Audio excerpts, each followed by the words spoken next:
Welcome back to the Dinar Chronicle, your trusted source for the most urgent, verified, and developing stories in the world of global currency revaluation. If you've been holding on to your Iraqi dinar or Vietnamese dong, then what you're about to hear today may change everything you thought you knew about the exchange process. A new update has just dropped, and it's coming straight from none other than Frank26, one of the most closely followed voices in the dinar community. This isn't just another speculative whisper. What Frank has revealed is something that people on the sidelines have long speculated about, but very few have actually had the courage or clarity to bring forward. Who is already exchanging IQD and VND right now, as of today? According to Frank26's latest report, there is now credible information coming out of private banking circles indicating that certain groups, select individuals, and pre-approved clients have already begun exchanging both Iraqi dinar and Vietnamese dong at quietly established contract rates. This revelation, if confirmed, represents a seismic shift in how the broader revaluation is unfolding. It moves the conversation from anticipation to actual execution. No longer are we asking if the RV has started. We're now investigating where it's being implemented and who has access to these exclusive transactions. The financial world has always functioned on tiers, with high net worth clients, government, insiders, and institutional players gaining access to deals that most everyday citizens will never see. Frank26 states that Tier 1 individuals, those who have long-standing relationships with top-tier banks, diplomatic connections, or private trust holdings, are already sitting at the exchange tables. Reports are emerging from insiders at both regional banks and international branches, particularly out of cities like New York, Miami, Reno, and even Zurich, where specific individuals are walking in with dinar and dong and walking out with USD equivalents that reflect previously rumored revalued rates. Frank notes that these aren't isolated one-off cases. Instead, they appear to be part of a structured rollout, possibly a controlled liquidity test or a pilot mechanism to manage volume and market response. The banks involved are allegedly operating under strict non-disclosure agreements, and in some cases with on-site security and biometric verification to limit access and prevent leaks. Those exchanging are said to be operating under contract rates that have been pre-negotiated in closed-door meetings with elite banking advisors or through private exchange centers connected to government programs. One particular detail that has garnered massive attention is the mention of Chase Bank being part of these early exchange procedures. Frank26 indicates that, based on multiple corroborating sources, select Chase private clients have already participated in dinar and dong exchanges. These exchanges are believed to be happening behind the scenes in non-public facing branches, often in specialized financial offices within the bank structure rather than over-the-counter at your local branch. This confirms what many have suspected for years, that large financial institutions were positioning themselves for the revaluation long before any formal public announcement would be made. Further supporting this narrative are murmurs from HSBC, branches in the UK and Singapore, where similar early exchange activity has reportedly taken place. According to confidential banking correspondence shared with Frank26's team, clients with portfolios linked to commodities, oil contracts, or historical bond holdings are being invited discreetly to conversion appointments. These appointments are said to be arranged via personal phone calls rather than standard online booking portals. The banks, of course, deny this publicly. But behind closed doors, something significant is moving.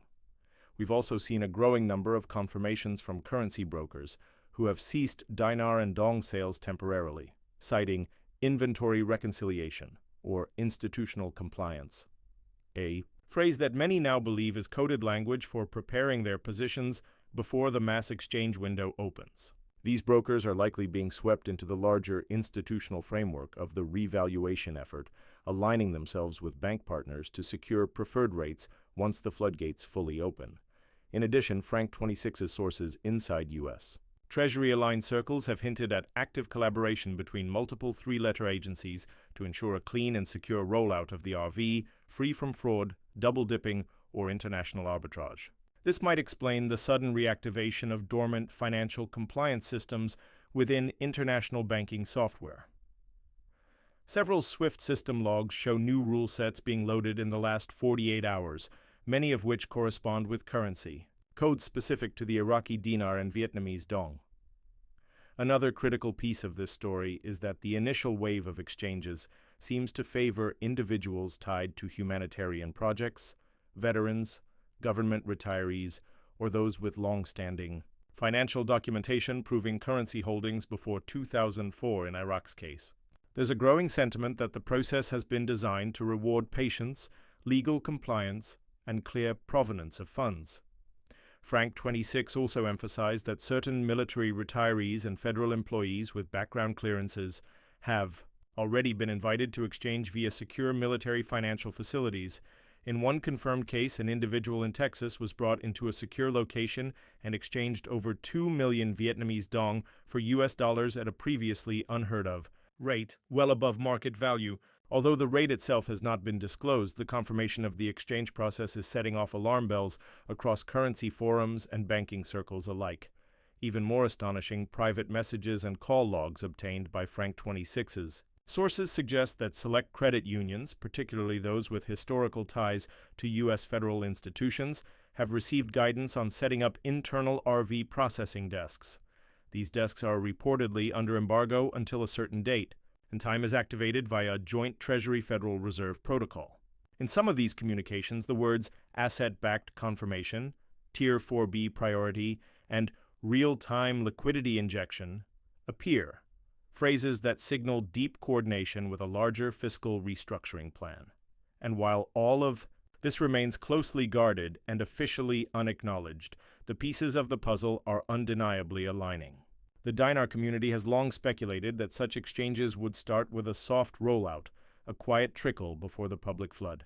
It now appears we are watching that very strategy play out. The question now is, what should everyday holders of IQD and VND do? Frank26 urges caution. While these private exchanges are underway, they are not yet open to the general public.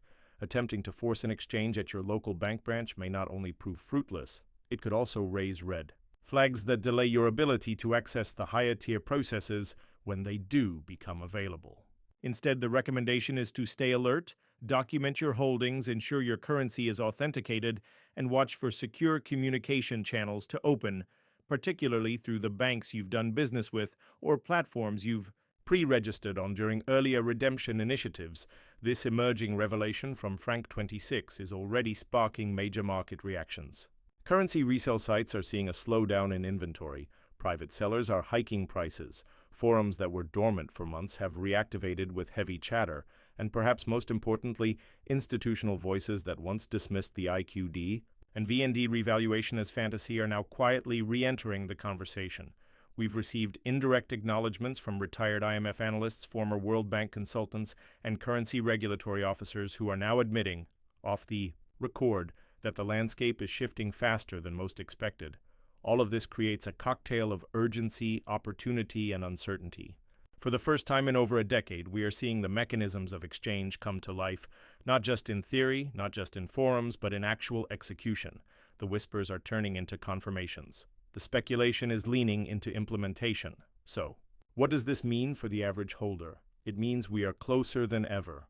The early exchanges being confirmed now are likely just the foundation. Once the systems are proven, the rates tested, the compliance boxes checked, and the liquidity flows managed, then the broader rollout may proceed. And at that point, the general public may find themselves holding currencies that are no longer pieces of paper waiting for a miracle, but validated instruments of significant, life-altering value. We urge you to remain vigilant, prepared, and informed. The Dinar Chronicle will continue to bring you every confirmed development as it happens, verifying sources, analyzing financial behavior, and cutting through misinformation to give you the clearest picture possible. And finally, a brief disclaimer. While this report is based on real statements, communications, and patterns being observed across financial institutions and insider channels, it is important to note that official confirmation from central banks or the U.S. Treasury has not yet been made public. Therefore, while these developments point strongly toward an active revaluation rollout in progress, elements of this story remain speculative and subject to change based on institutional decisions or geopolitical events. Stay smart, stay cautious, and as always, stay tuned to the Dinar Chronicle for the latest and most credible updates on this once-in-a-generation financial shift.